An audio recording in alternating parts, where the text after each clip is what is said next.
I'll start with this poem. I wrote this poem when the bombs were dropping on Gaza, and I was the media spokesperson for the coalition, doing a lot of the organizing. And we had stayed up to about 6 o'clock in the morning, perfecting every soundbite. And by the end, if you're Palestinian, you know most Palestinians get tired and start pronouncing our P's as B's. So we become Palestinians by the end of the day. So I was practicing my P's all night.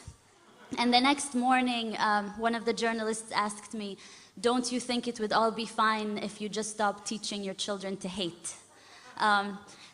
I did not insult the person. I was very polite. But I wrote this poem as a response to these types of questions we Palestinians always get. Today, my body was a TV'd massacre.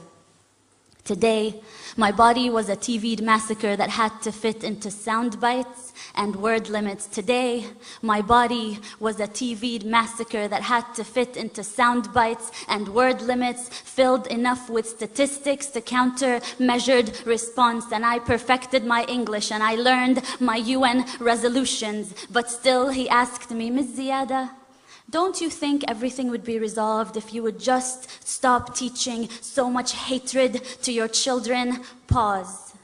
I look inside of me for strength to be patient, but patience is not at the tip of my tongue as the bombs drop over Gaza. Patience has just escaped me. Pause. Smile. We teach life, sir. Rafif, remember to smile. Pause. We teach life, sir. We Palestinians teach life after they have occupied the last sky. We teach life after they have built their settlements and apartheid walls. After the last skies, we teach life, sir.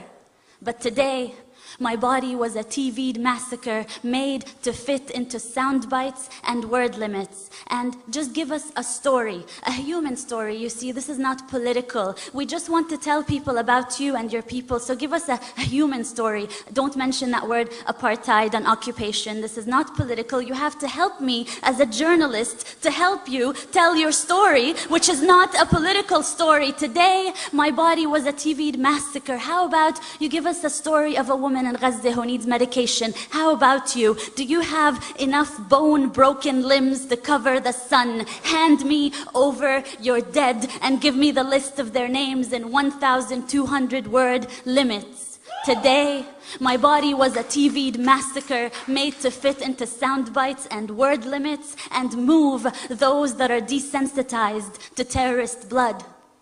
But they felt sorry.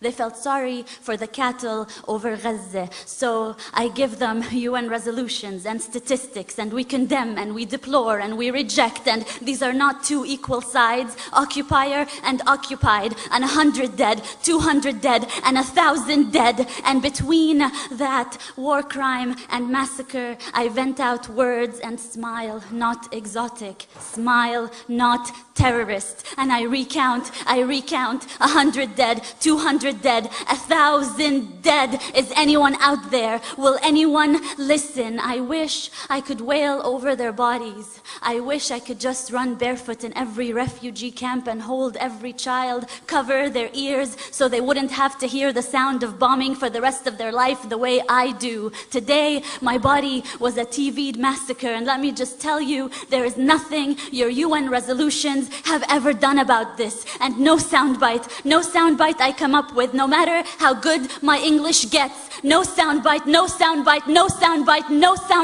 will bring them back to life. No soundbite will fix this. We teach life, sir. We teach life, sir. We Palestinians wake up every morning to teach the rest of the world life, sir.